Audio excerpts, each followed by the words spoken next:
Everyone told you Mercedes had 2026 locked up. The paddock believed it. The media printed it. Even the bookmakers had them as clear favorites before a single competitive lap. But here's what nobody's talking about. Ferrari just showed something in Bahrain that Mercedes cannot copy without compromising their entire 2026 development path. And if I'm right, this one technical decision could flip the entire championship on its head. Why can't they copy it? Because the 2026 homologation frees locks in core power unit architecture. By the time Mercedes could even begin to respond, Ferrari may have already built an insurmountable points lead. Now, I know what you're thinking. It's just testing. Times don't matter. And you'd be partially right. But what Ferrari revealed goes way beyond lap times. It's about a fundamental design choice buried deep inside their power unit. And by the time Mercedes figures out how to respond, it might already be too late. Stay with me on this one, because later in this video, I'm going to reveal what George Russell called scary. And then I'll show you why Ferrari might not even need what Russell is scared of. That twist changes everything. But first, if you enjoy deep technical breakdowns like this, hit that subscribe button right now. F1 News Breakdown covers the politics, the engineering, and the hidden games teams play behind closed doors. Let's get into it. Before we break down what happened in Bahrain, you need to understand why this year is unlike anything we've ever seen in Formula One.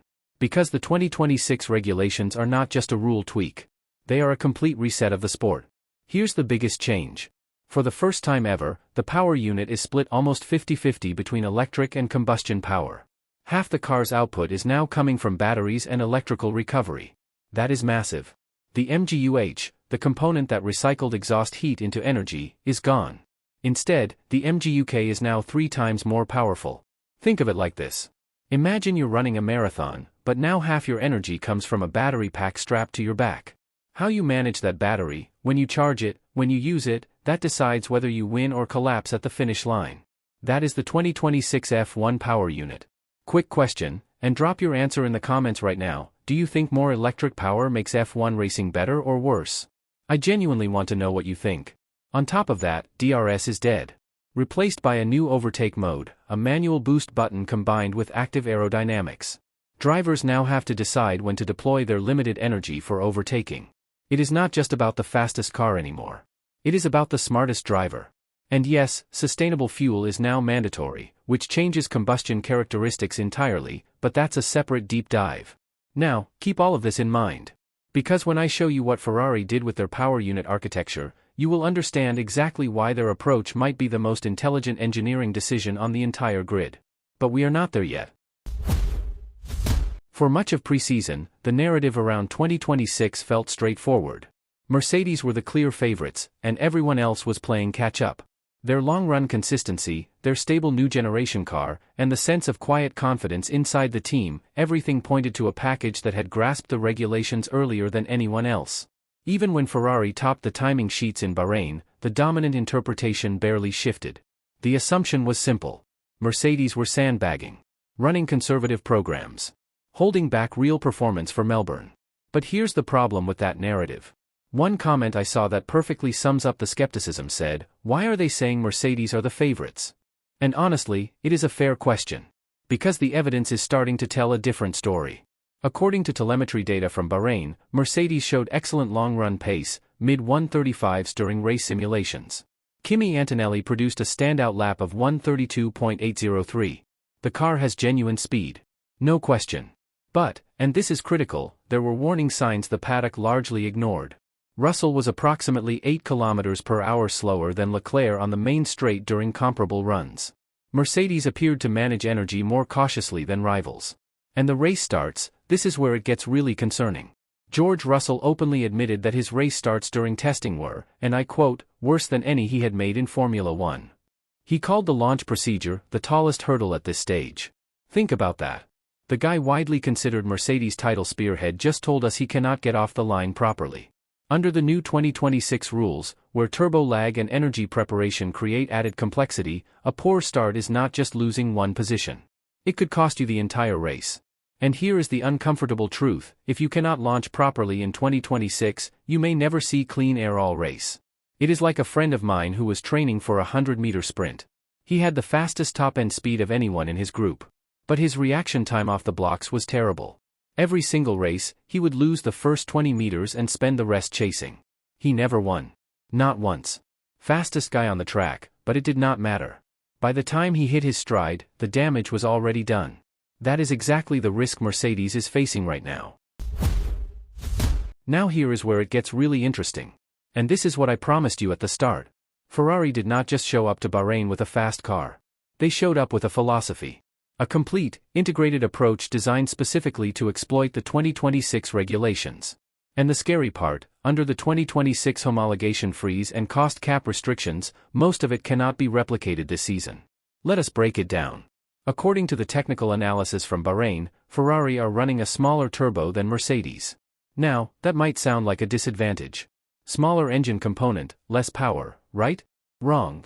A smaller turbo requires less energy to spin up. That means faster response off the line. It means the car is ready to deploy power almost instantly when those lights go out. And that is why Hamilton was able to simulate going from 11th to 1st in a practice start. Think of it like this. Mercedes built a bigger engine to win a drag race. Ferrari built a smarter engine to win a chess match. And in 2026, chess beats drag racing. This is not a software fix. This is not something you can update overnight. This is a fundamental architectural decision embedded within the power unit itself. As we discussed earlier, the homologation freeze locks this architecture in. Development tokens only allow incremental changes. And the cost cap means even if you could redesign, you might not be able to afford it. Ferrari made this bet years ago, and now everyone else has to live with the consequences. And there was one brilliant comment from a fan that nailed it: Ferrari is playing 4D chess. If Ferrari believes Mercedes is better at building a race engine, then Ferrari could not win in an engine race. Instead, Ferrari could win by being better at energy management. That is exactly what is happening. Now let us talk about the rear wing. Ferrari introduced one of the most aggressive aerodynamic concepts in the entire paddock, a rear wing whose flaps rotate dramatically in straight-line mode, effectively reorienting the entire assembly to slash-drag. According to telemetry data from Bahrain, this gives Ferrari a gain of approximately 8 to 10 km per hour on the straights. But here is the genius: the primary goal is not top speed. It is energy saving. By reducing drag, the car needs less electrical deployment to hit competitive velocity. That saved energy can then be redeployed later in the lap for overtaking, or banked for defensive situations. And technically, this concept demands extensive internal packaging changes, including gearbox layout adjustments, making rapid imitation by competitors unlikely. And by the way, here is something that has been circulating under the radar. Multiple paddock sources suggest Ferrari were not running full deployment mapping during the test, and in several runs, they appeared to short-shift before engaging top gear. If Ferrari were indeed running conservative deployment, the straight-line speeds we saw were nowhere near their maximum. I will come back to why that is significant in a moment. Look at this breakdown. This is not about who is faster. It is about who is optimized for the 2026 rule set. And right now, Ferrari currently tick more boxes for the specific demands of the 2026 regulations. Whose side are you on heading into Melbourne? Ferrari or Mercedes? Drop your pick in the comments right now. I want to see the split. Now, Ferrari's package is not perfect. And I am not going to pretend it is, because that is not what we do on this channel. We give you the full picture. Hamilton himself struck a cautiously positive tone after testing. He said the car felt fundamentally different from anything he had driven before, emphasizing that he had been involved in its development on the simulator for months. He said, and this is a beautiful quote, "A bit of my DNA is within it." Drivers rarely say that unless they believe something special is possible. That sense of ownership matters more than people realize, especially in a regulation reset where driver feedback shapes the car's entire development direction. But there were issues. Hamilton lost significant track time due to a chassis problem, completing only 5 laps during one session. He also appeared to lack complete confidence in the car's front end during high-speed runs. Ivan Capelli observed that Hamilton had not yet found the right feeling for consistent smoothness. Meanwhile, Charles Leclerc looked more comfortable throughout testing. His fastest lap, a 1:31.992, was not just fast. It was composed. Consistent. The kind of driving that suggests a driver fully at one with the car. So Ferrari's ultimate ceiling may depend on one question: how quickly can Lewis Hamilton complete his adaptation? But here is the thing that makes this bigger than testing data.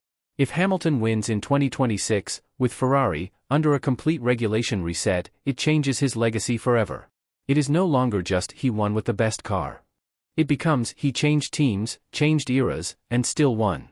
That is not just a championship, that is history. And Hamilton knows it. Now, and here is the uncomfortable possibility nobody wants to consider. What if Mercedes are deliberately struggling on starts to gather worst-case data? What if they are intentionally running poor launch procedures so they can map every failure mode before Melbourne? If that is the case, everything I just showed you about their weakness could evaporate the moment the season starts. Mercedes do not accidentally forget how to launch a car. File that away, because if Mercedes suddenly fix their launches in Melbourne, you know why. And look, I get the skepticism. I have seen the comments. One fan said, Ferrari will find a way to mess up this lead. Another one, pure hopium. Don't let Ferrari sucker you into believing. They will break your heart and crush your soul. I hear you. Years of heartbreak have earned that skepticism. But this year feels different. And here is why. Remember what I said earlier about Ferrari reportedly short-shifting and not running full deployment mapping? Here is why that matters.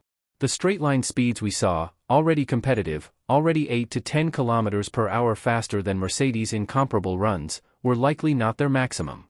If Ferrari unlock full deployment in Melbourne, the performance gap we saw in Bahrain could widen further. And that should worry every team on the grid.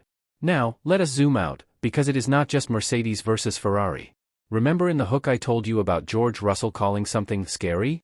Here is the exact quote, Red Bull's deployment looks scary. That is what Russell was afraid of, Red Bull's energy management, not Ferrari's speed. But here is the twist nobody noticed. Ferrari's straight-line efficiency means they may not even need scary deployment. While Red Bull and Mercedes are fighting an energy deployment arms race, Ferrari sidestepped the entire battle. Their drag reduction system means they achieve competitive speed while saving energy. That is not playing the same game better, that is playing a completely different game. And in a regulation reset, the team playing a different game often wins. Red Bull may not have grabbed headlines in Bahrain, but their systems integration was quietly among the best. And McLaren, they have been working in silence. And in a regulation reset, that silence can be dangerous. And here is another layer the other channels are not covering. David Coulthard recently warned that the new tech-heavy cars could cause drivers to lose their racing instinct. There are already discussions within the paddock about potential balance adjustments if the racing product suffers. The drivers are frustrated. Some are openly calling the 2026 rules anti-racing. This is not just engineering. It is politics. And politics decide championships just as much as lap times. Here is what I want you to watch for in Melbourne, write these down. 1. Race starts. Who gets off the line cleanest? 2. Energy deployment. Watch the speed traps. Who is faster on the straights in race conditions? 3. Overtake mode usage. How teams use the new boost button will reveal who has mastered the energy systems. 4. Mid-race tire management. Energy recovery affects degradation. Watch for the crossover point. And here is my prediction, and I will put it on record right now. Ferrari will lead into turn 1 in Melbourne. Hamilton or Leclerc, does not matter, a red car will be first through that corner. Whether they keep the lead, that depends on degradation and energy management over a full race distance. But off the line? Ferrari have it. Screenshot this and come back to me after the race. So here is the real question, and I want you to really think about this. Is Mercedes' supposed speed advantage even going to matter if Ferrari dominate the starts, manage energy better, and control races from the front? Because raw pace alone might not be enough to dislodge them. For the first time in years, this championship may not be won by the fastest car, but by the smartest architecture. The season opener in Melbourne is going to answer a lot of questions. But here is what I know for sure, this is going to be the most unpredictable F1 season in years. And I do not want you to miss a single breakdown. Subscribe if you want this level of breakdown all season.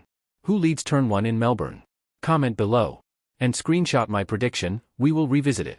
I'm Hostname, this is F1 News Breakdown, and I'll see you in the next one.